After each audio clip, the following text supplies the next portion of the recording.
This is Tyler. Welcome back. I'm glad you're here. Thanks for joining me on this journey and adventure.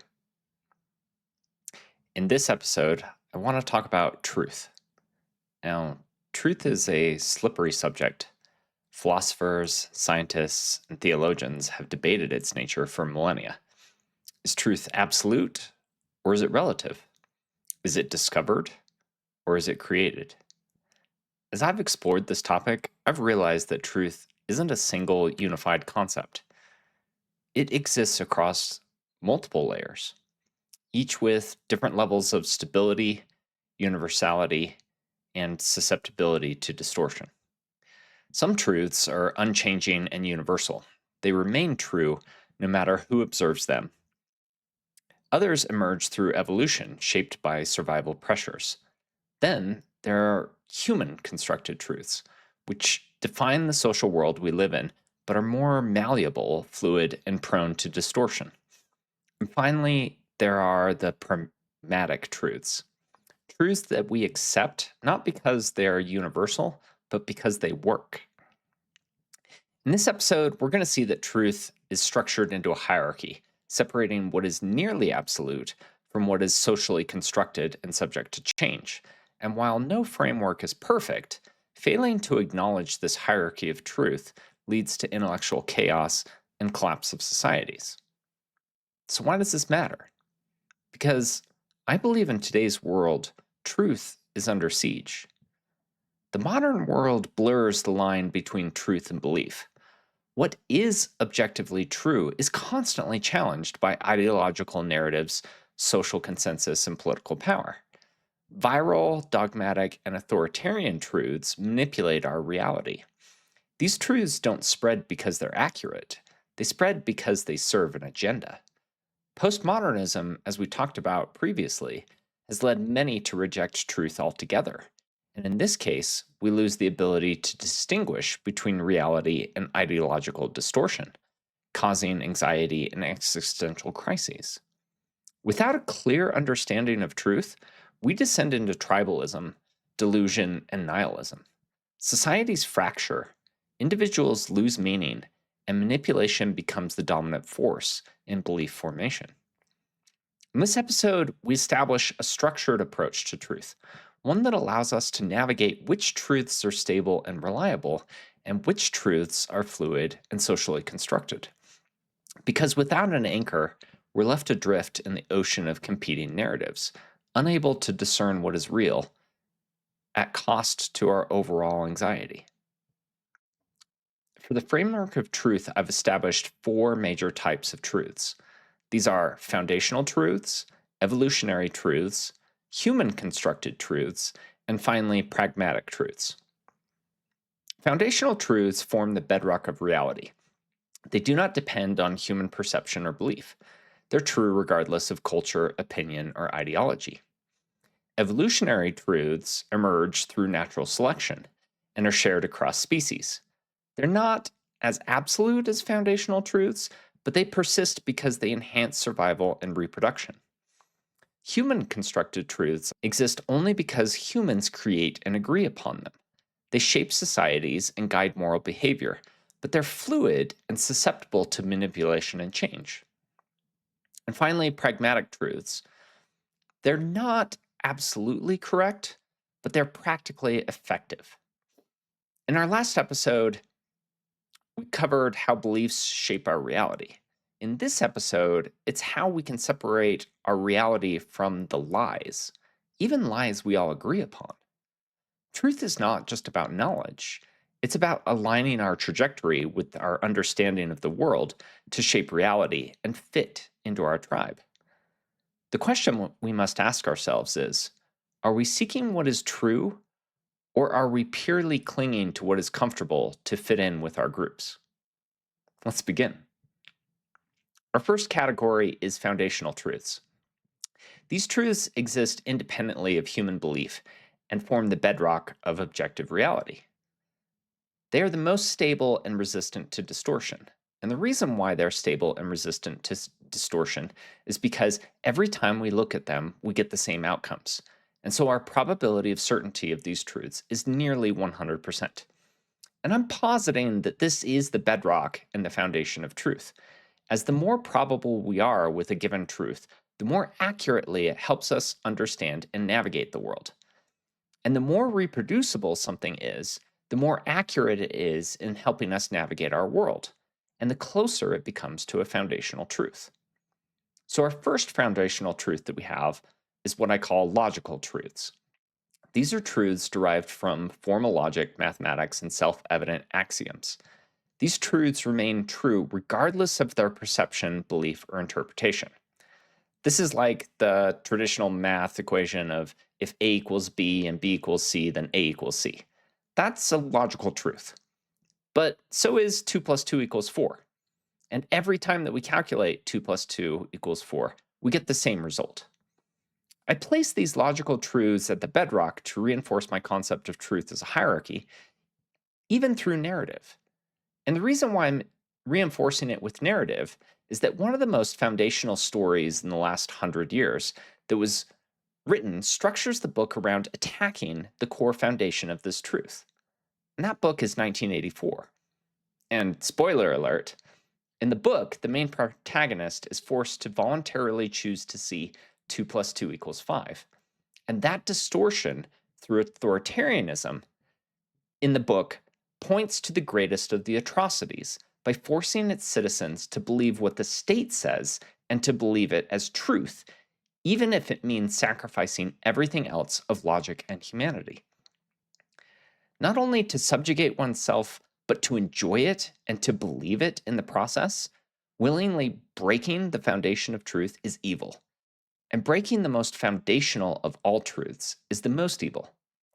And that's why I like this section in 1984, is because it's poking at trying to break the most fundamental of what is true and good. The next foundational truth that we have is empirical truths. These are observable, measurable, and reproducible facts about the physical universe. These truths rely on the scientific method and verification. Things like water boils at 100 degrees Celsius at sea level, or the Earth orbits around the sun. While empirical truths are objective, they can be updated as new evidence emerges, like Newtonian mechanics refined by Einstein's relativity.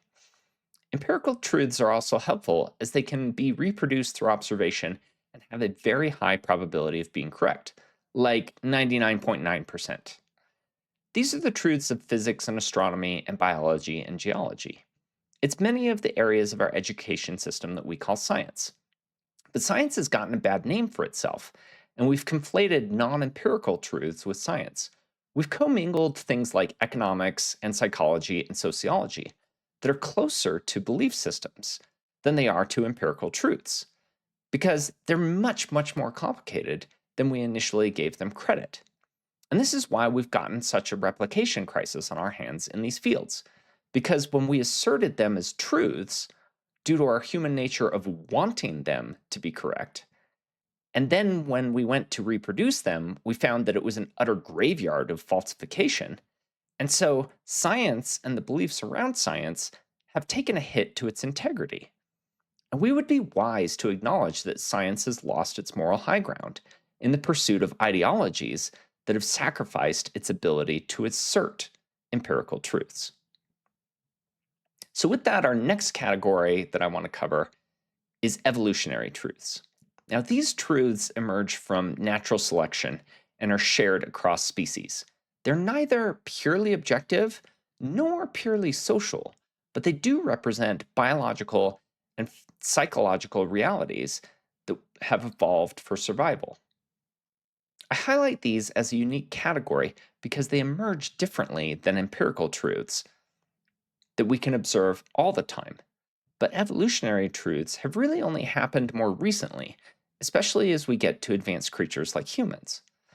And so the time frame upon which these truths have been present is much shorter, and so they fall lower on the hierarchy, and the probability that they're absolutely certain is slightly lower because they're selected for based upon survival and reproduction rather than just because the laws of the universe dictate it.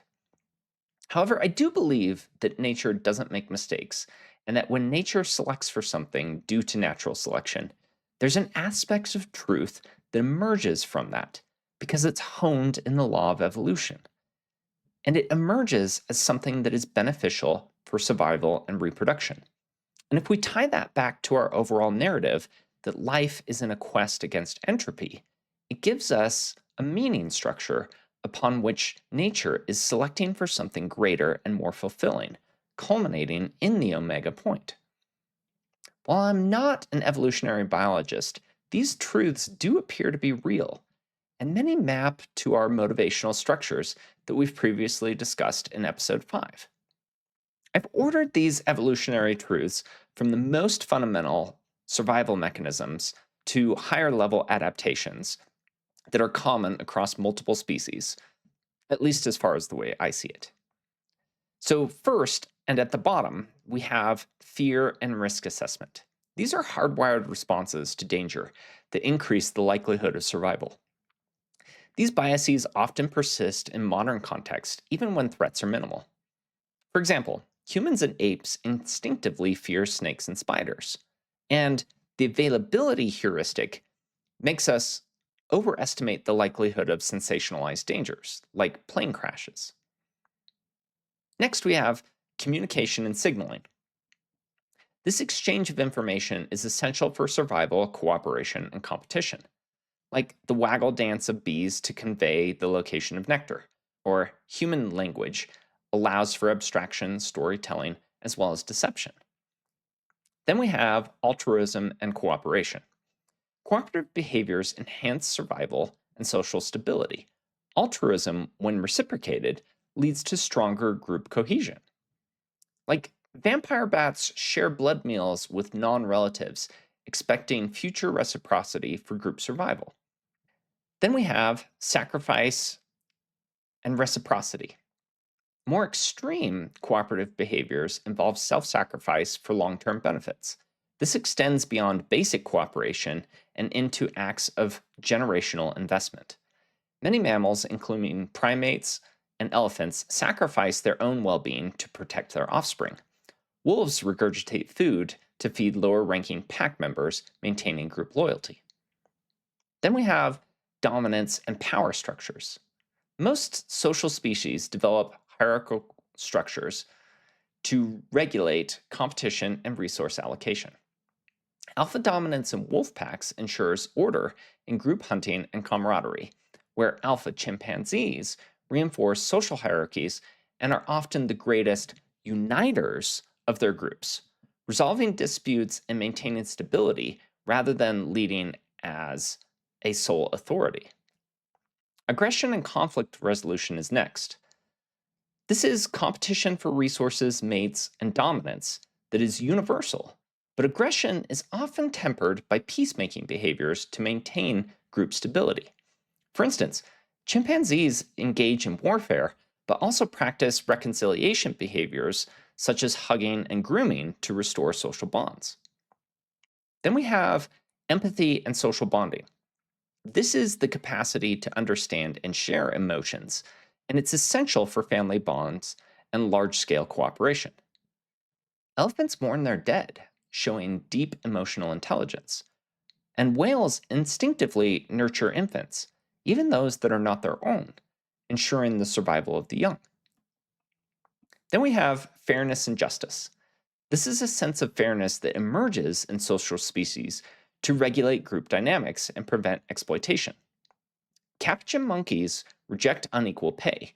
Like when one monkey is rewarded more for the same task, the other protests, rather aggressively, I might add. Macaques also punish cheaters, demonstrating an early form of justice.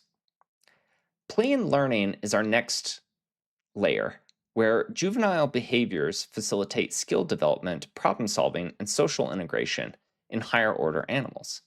Lion cubs play fight to develop hunting skills. Crows and ravens engage in play, solving complex puzzles that later aid in foraging strategies. Then we have adaptability and problem solving. Cognitive flexibility increases survival in dynamic environments. Animals that can adapt quickly to new challenges have evolutionary advantages. For instance, crows and primates use tools to extract food from hard-to-reach places. Octopi escape enclosures and solve problems, showcasing their advanced intelligence. Then we have territoriality and resource defense. Behaviors that protect access to vital resources, such as land, mates, and food, ensure survival but also drive conflict. Birdsong is often a form of territorial marking, a warning to intruders. Wolves also patrol their borders and engage in skirmishes to defend pack territory. I promise we'll get through this. And this is a lot. But I really felt like we had to cover everything in order to separate these two areas, because many of these are being subject to questioning in the hierarchy of truths. So our next area is sexual selection and aesthetic preferences. Beyond survival, evolution is selected for traits that enhance reproductive success, often through mating preferences. Peacocks with larger, more symmetrical tails are preferred by females, despite the tail being a hindrance to male survival. Japanese pufferfish, likewise, create intricate, symmetrical sand circles to attract mates, demonstrating that beauty itself can be an evolutionary force. Then we have mimicry and deception. These are adaptive strategies that involve misleading signals to gain advantage in survival and reproduction. Camouflage in insects allows them to avoid predators. And cuckoo birds lay eggs in other birds' nests, tricking them into raising their chicks as their own. And finally, we have cultural transmission, the ability to pass learned behaviors across generations that allows species to build upon past knowledge, accelerating adaptation beyond genetic evolution. Chimpanzees use termite sticks, a learned behavior passed down through generations, and orcas engage in wave washing to hunt seals, a behavior taught to young members of the pod. So, why list all these things? I wanted to show that evolutionary truths occupy a unique space in our hierarchy of understanding. Evolutionary truths emerge from the relentless crucible of survival and reproduction. They're neither eternal nor absolute, but they are deeply real, in the sense that nature has selected for them through millions of years of trial and error. These truths are honed in the rawest, most unforgiving arena, the struggle against entropy, competition, and scarcity. They do not emerge because they are philosophically ideal, but because they work. A behavior, an instinct, or a preference persists across species, not because it's morally right or rationally defensible, but because it confers a tangible advantage in the battle for existence. What makes these truths significant in our broader discussion of meaning and purpose is their role in shaping our deepest motivations. Our instinctive desires for connection, status, fairness, and security are embedded within our biology. They are the foundation upon which all human meaning is built, and they tie directly to our previous discussions on personality, motivation, and the human drive for purpose, as we covered in episode 5. If we accept that life itself is engaged in an ongoing struggle against entropy, then these evolutionary truths provide a framework for understanding why we behave as we do, why we seek what we seek, and why certain patterns of human experience emerge across time and culture.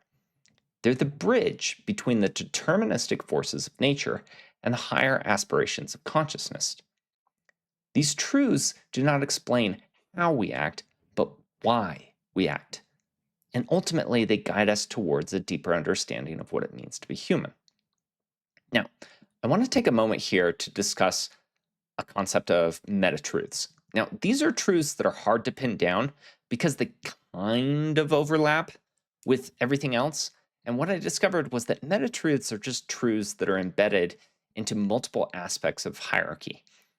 The common example I see posited in the black or white fact versus resonance is love true? Of course love is true.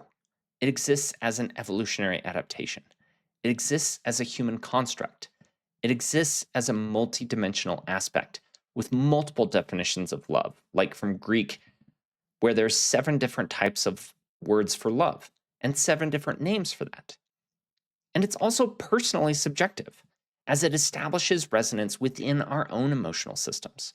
And so, of course, love exists, but it didn't make sense to me to stick meta truths as a separate category because as I was building the foundational model of truths, it was obvious that the foundational model of love exists and that it's an evolutionarily adapted trait that helps us survive, and its foundation is solid even though it exists across multiple hierarchies across the spectrum. Okay, wow, that was a lot. So if you made it through all of that, good on you, because there are a lot of different truths inside of the evolutionary categories from the foundational models all the way up. Our next category is human constructed truths. Now, I really like this section, and so if you made it this far, please just keep sticking with it. These truths arise from human cognition, language, and culture. They're more flexible than evolutionary truths and highly susceptible to distortion. I really love this section as it starts to detangle things that are almost certainly probably true from things that are subjectively true, potentially almost probably false. We briefly talked about this in the past where I covered thin truths and thick truths, but I felt that there was a need for further decomposition in order to identify the probability associated with these truths. And the reason why there's a probability assigned to them is because we can't be 100%, or in some circumstances, heck, we can't even be 20% certain about any of the constructed truths from the human condition. And that's because even subjective truths are subject to deceit. And while we may think that they're true, they may not actually be true. And so it introduces this incredible nuance that is addressed by postmodernism, acknowledging that there's some aspect of relativism in truths, but that we can hone and find things that are more true by evaluating them based upon how probable they are. This is why I've separated this section from evolutionary truths, because at least with evolution, we know that nature has selected for truth versus cultural and subjective truths that are purely built around the human condition and the human experiment. Many times, what we see in the human constructed truths are statements that resonate with us deeply and emotionally, aligning ourselves with our tribes. When we find that something resonates, we assert that as being true. But many times, this has helped us from an evolutionary perspective, but sometimes it deceives us. And so we have to integrate both the emotional response and the rational response through wisdom in order to truly evaluate if the human constructed responses are true. It's a much more nuanced and challenging ability to understand the world, but it is the majority of the truths that we face on a daily basis. In the same way that we ranked the hierarchy within a given category, I've attempted to also rank human constructed truths in this section based upon their probabilistic nature, with the most probable being the ones that we'll cover first, and the least probable truths being the ones that we're going to discuss at the end. Let's start at the beginning with historical truths. These truths are evidence-based interpretations of past events. While frequently based on facts, history is often shaped by who records it and how it's framed.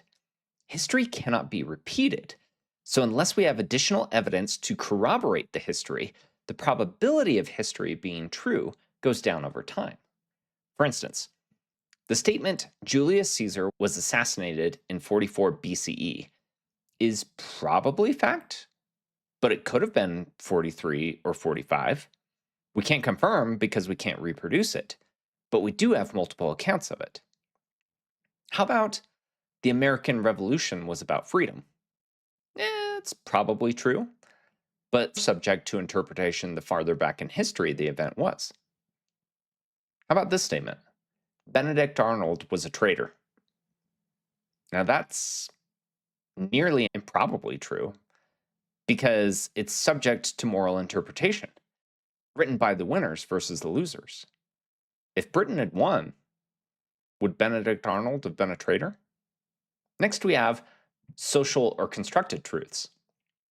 These truths are collective agreements that form the foundation of human society.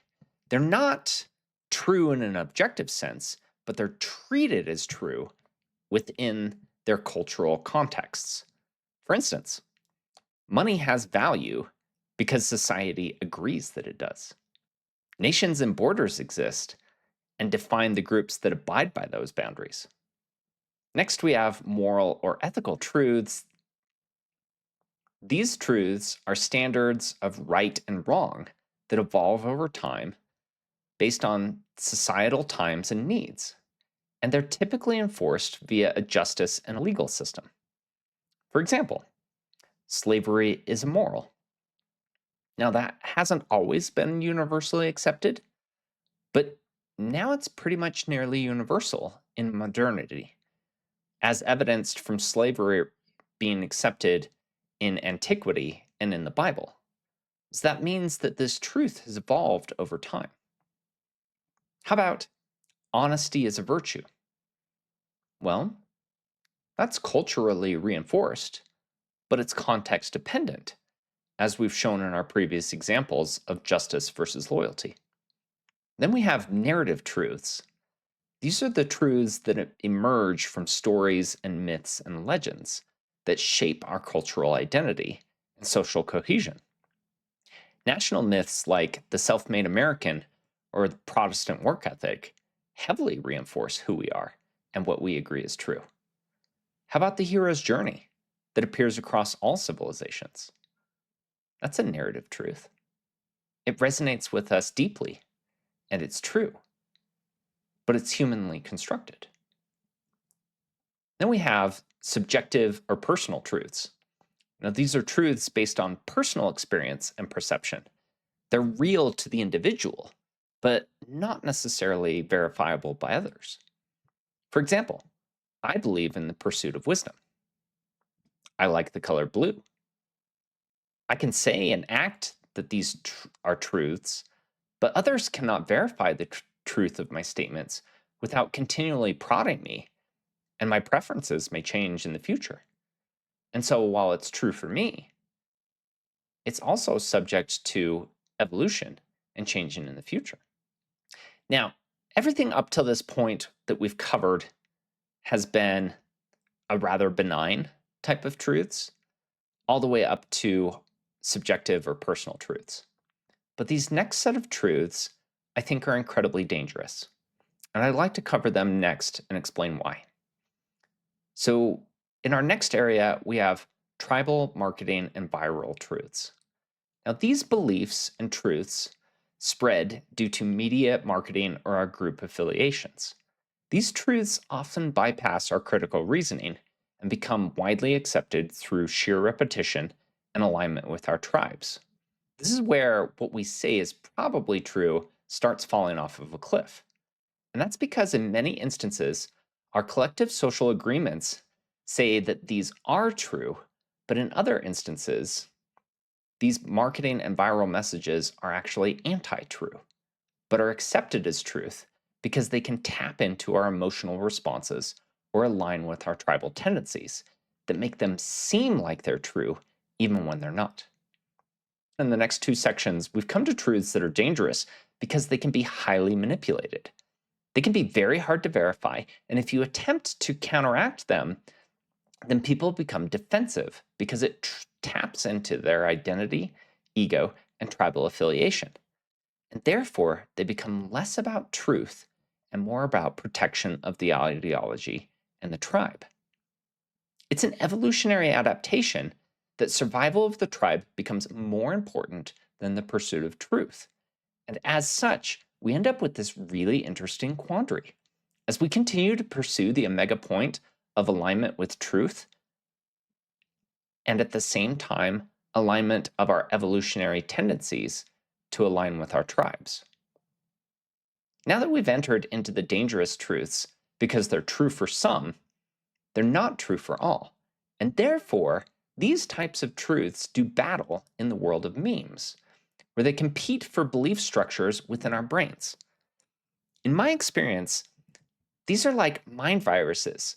They come and they go, but occasionally, some of them are good ideas, And eventually, they get molded into society and they become personal truths. Then they get embedded into narrative truths. Then they become part of our social, moral, and ethical truths via our justice system. And eventually, they're documented as historical truths. But they need to originate somewhere. And when they do originate, they typically originate as these tribal truths that attempt to gain more traction in the belief structures of all humans. For example, Oreos are milk's favorite cookie. Now, this is a marketing driven campaign that feels true. And I agree with this statement. But why do I agree with this statement? And how long has it been that I agree with this statement? And is it true? I really do think it's true. But it was fed to me via a marketing driven campaign.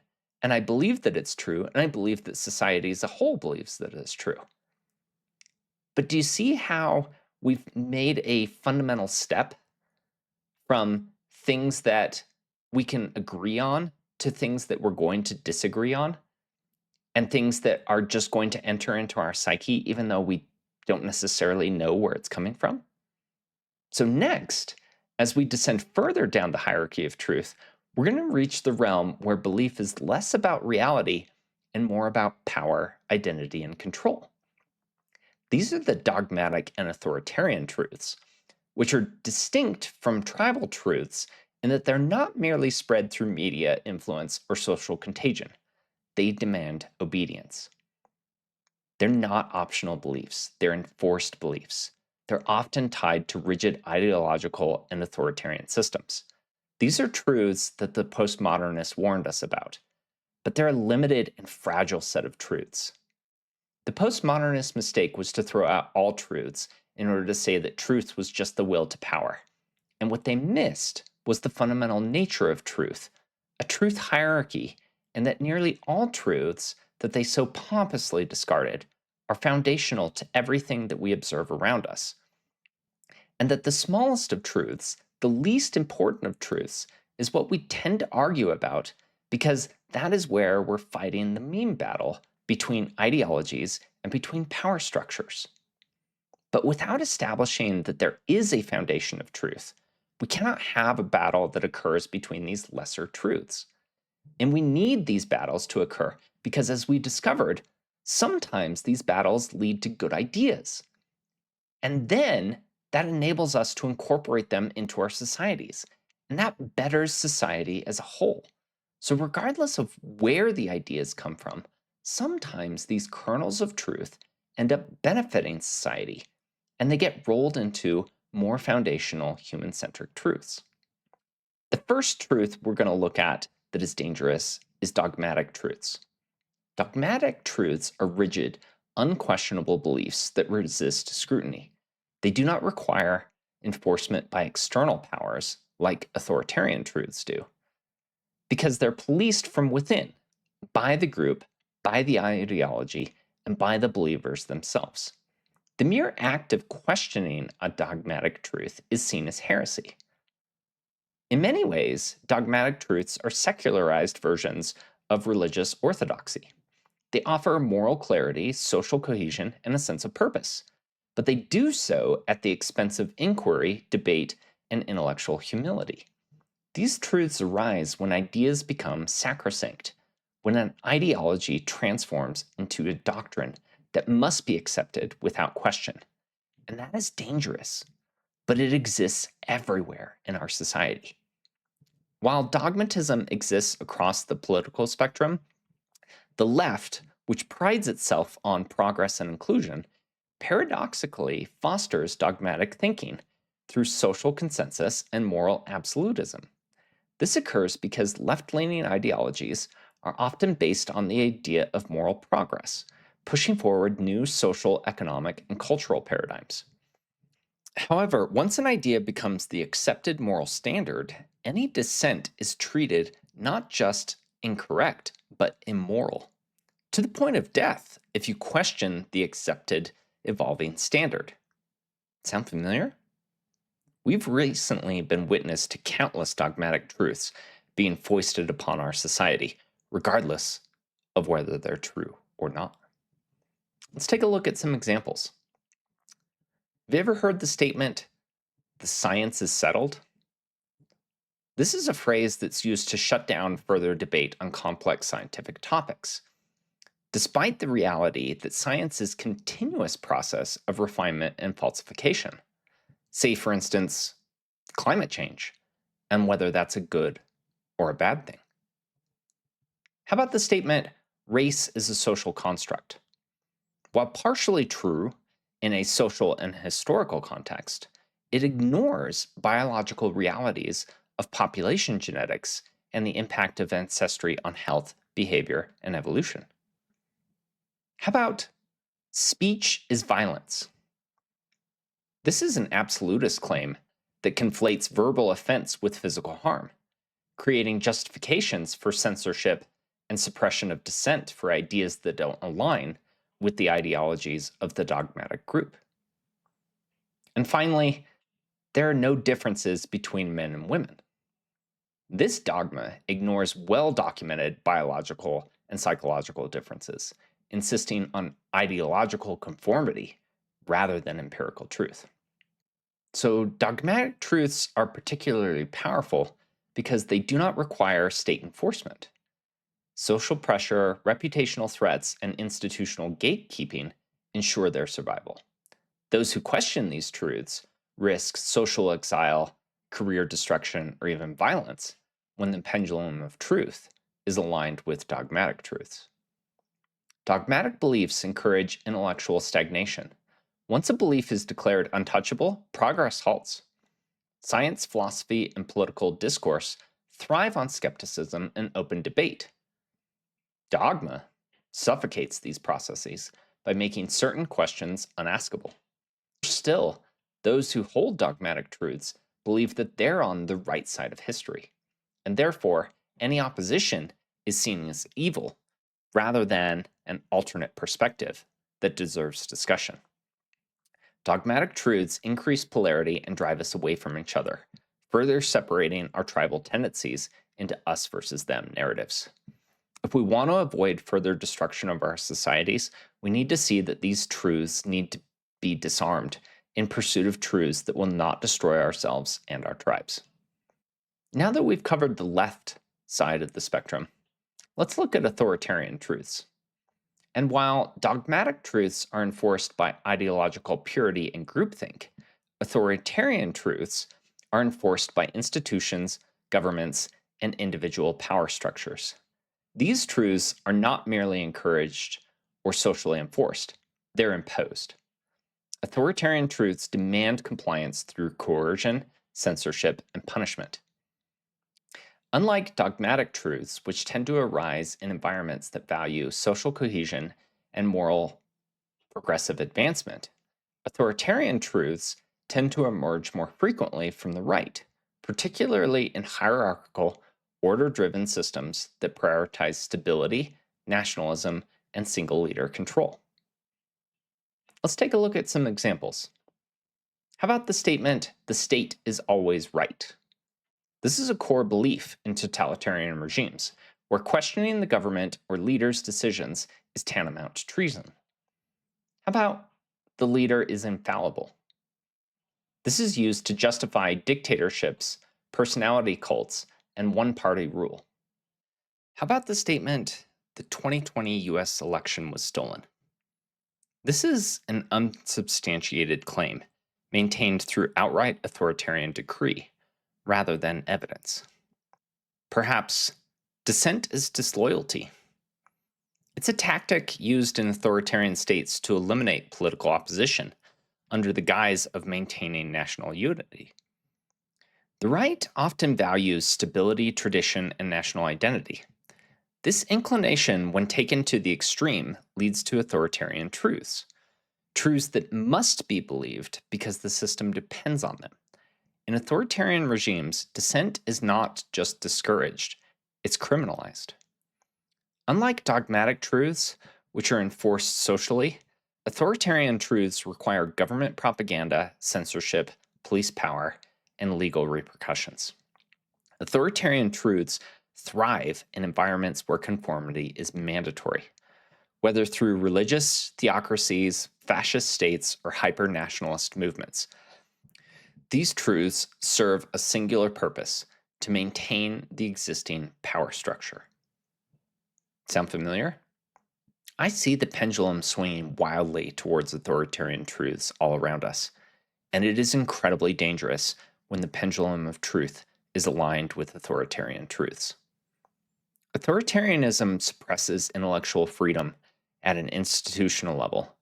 When truth is dictated by power rather than inquiry, society becomes stagnant, fearful, and easily manipulated. Authoritarian regimes historically engage in censorship, rewriting history, and thought policing. While leftist dogma can be repressive on a cultural level, authoritarian control has a more direct and immediate consequence: state violence, imprisonment, and forced obedience. Marketing viral truths began as meme like infections, spreading through the media, social trends, and tribal rhetoric. Some evolve into lasting truths, while others fade into obscurity. Dogmatic truths, on the other hand, emerge when tribal ideas take hold so strongly that it is defended at all costs, even against contradictory evidence. These beliefs form the core of many social justice movements, progressive ideologies, and intellectual orthodoxies. Authoritarian truths, finally, solidify when those in power decide what is true, not what is based upon reality, but what preserves the existing order. These beliefs are enforced through law, propaganda, and sometimes violence. Together, these categories represent the most dangerous areas of the truth spectrum, where belief is no longer about understanding reality, but about maintaining control over others, over institutions, and over the very nature of what is considered real. Understanding these categories is crucial because the moment you identify them in action, you can resist them. The more we expose these enforced truths, the more we can break free from ideological coercion. Whether it comes from social purity tests of the left or authoritarian crackdowns of the right, seen through the manipulation and meme battles being played out in our societies gives us a chance to attempt to resolve some of those issues without resorting to violence. So, how do we do that? Well, I think there's a chance that we can use science, actually good and non manipulated science, to help us detangle these powerful and terrible anti truths. And that is with what I call pragmatic truths, because they operate on a different axis than the other truth categories. Rather than being judged by absolute logical consistency, evolutionary selection, or cultural consensus, they're measured by their real world outcomes. Unlike viral truths, which spread based on emotion or repetition, or dogmatic and authoritarian truths, which demand obedience, pragmatic truths rely on verifiable results. They answer a critical question: does this asserted truth actually work? Because of this, pragmatic truths serve as a built in antidote to misinformation. They give us a way to measure whether a claim is functionally valid. Even when ideological or social forces push narratives that might be false, it's the core of science and the holy nature of science, when used in the proper way, versus the way that we have pathologized science in recent decades to give us the results we wanted versus the pragmatic truths that we needed, even if those truths are uncomfortable. A claim is considered true in a pragmatic sense if it consistently produces the intended effect in the real world. For example, aerodynamics principles allow planes to fly. We accept these truths not because they're philosophically absolute, but because they work every time. Even if aerodynamics theories evolved, planes still fly, confirming the practical truth of aerodynamics. Let's take a more nuanced one. Affirmative action increases workplace diversity and is beneficial to society.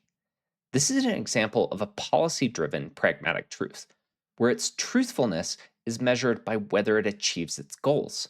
The policy itself can be debated, but the impact can be empirically measured, making it a pragmatic truth that can be tested against results. And this is the key. In contrast to tribal, dogmatic, and authoritarian truths, pragmatic truths cut through ideological noise and offer testable claims. This makes them the best tool that we have against manipulation. So here's how pragmatic truths counteract the distortions of other types of truths. Tribal truths spread based upon emotion and social momentum rather than actual effectiveness. Pragmatic truths counter this by demanding evidence of real world efficacy. For example, a fad diet claiming to detox the body sounds compelling, but pragmatic truth forces us to ask, does it actually work? And where's the evidence? Dogmatic truths are rigid beliefs that resist scrutiny, often based on ideological conviction rather than results. Pragmatic truths can challenge this by demanding measurable proof rather than blind faith. A claim like gender transition is good for children can only be considered pragmatically true if real world data supports its success, which, in case you've missed it, is not true. Authoritarian truths, likewise, are enforced through power, not proof. They demand compliance rather than verification. Pragmatic truths disrupt authoritarian narratives by offering an alternative grounded in testable reality. This election was rigged is an authoritarian truth, unless it can be pragmatically tested and verified, which again, if you've missed it, is not true. There was no stolen election. Yet it still continues to be spouted as if it is true. Even though pragmatic truths are the most verifiable, they're often suppressed or ignored because they don't serve the tribal, ideological, or authoritarian agendas. Truth amplification bias explains why different types of truths are amplified or suppressed in public discourse. Tribal truths dominate because they trigger emotional engagement and they spread rapidly through media and social networks. Dogmatic and authoritarian truths persist because they're reinforced by institutions that demand compliance rather than verification. Pragmatic truths, ironically, are often ignored or suppressed if they conflict with those ideological narratives. This highlights a key problem. While pragmatic truths should be the most useful in shaping policies and beliefs, they're often the least discussed because they don't fit into emotionally compelling or power driven narratives, and therefore they lack the political power necessary to keep them alive. So, in closing, understanding truth as a hierarchy allows us to separate objective reality from constructed narratives. While all truths exist on a spectrum of certainty, pragmatic truth is unique in its action driven nature. It forces us to evaluate what is actually effective rather than what simply feels true or is enforced by social pressures. So, coming full circle, the key question we have to ask ourselves is, are our beliefs grounded in stable, verifiable truths, or are they shaped by distortion and bias? By recognizing the hierarchy of truth and how it's manipulated, we gain a clearer lens through which to evaluate reality, allowing us to navigate the modern world without falling prey to misinformation, ideology, and authority driven falsehoods. The key to avoiding deception isn't blind trust or total cynicism, it's healthy skepticism combined with humility. Skepticism and moral courage help us question claims that lack evidence and frequently attack character rather than accepting them at face value or cowering in front of them as a blatant lie. Intellectual humility, on the other hand, reminds us that we could be wrong and should always be open to new information if the bringer of the information is acting in good faith. And many times we need to recognize that the bringer of information is a snake who cannot be trusted. It's a deliberate balance to be skeptical while also being honest with oneself. The most dangerous people are those true believers who have already found the absolute truth, as their beliefs cannot be changed. No amount of facts or information will ever dissuade true believers. Only healing from their previous traumas can move a true believer back into the light. And that is frequently a choice that they need to make. that we cannot force them into. Compassion, listening, and patience are sometimes the only solutions that one can offer. In a fragmented world where falsehoods spread faster than truth, the only way to navigate reality is through a disciplined approach to truth seeking. Truth is layered. Some truths, like logic and physics, are universal, while others, like social beliefs, are subjective. Truth must be tested. When we separate fact from emotion through science, logic, and cross examination, we can uncover pragmatic truths about statements. And finally, truth requires skepticism. Without actively challenging our own beliefs, we risk falling into deception, even of ourselves. At the end of the day, truth is not something we find, it's something we refine over time. The challenge is, do we care more about what is true, or do we just want to believe what is comfortable to align with our tribe? As we conclude this episode, it becomes clear that our perception of reality is not neutral. It's shaped, filtered, and often distorted by cognitive biases, social conditioning, and emotional needs. But truth is not one thing, it's layered. Some truths are immutable, others shift and evolve over time. We live in an era where information is abundant, but wisdom is scarce. This presents a fundamental challenge. We're wired for survival, not accuracy. Our instincts prioritize emotional resonance and group affiliation over logical precision. Tribal, dogmatic, and authoritarian truths spread faster than reality. These forms of truth are designed to manipulate, control, or serve an agenda. We mistake socially constructed beliefs for objective reality. And many of the ideas we take for granted are not truths, they're agreements. And agreements can be rewritten. If foundational truths ground us and evolutionary truths explain us, then pragmatic truths guide us. Pragmatic truth serves that counterweight to misinformation, ideological manipulation, and belief traps. Truth is not about winning arguments or defending our egos. It's about aligning ourselves with reality so that we can navigate life with greater clarity, effectiveness, and meaning. If truth is the foundation, then wisdom is the lens through which we see it. In our next episode, we'll explore what wisdom truly is and why it is distinct from intelligence. We'll discover how awe, gratitude, and transcendence shape our perception of meaning, and how wisdom allows us to integrate knowledge, belief, and purpose into a coherent life philosophy. From navigating truth to cultivating wisdom, our journey continues. So again, thanks for joining me on this adventure. I'm glad you're here. I look forward to our next encounter, and good luck on your own journey.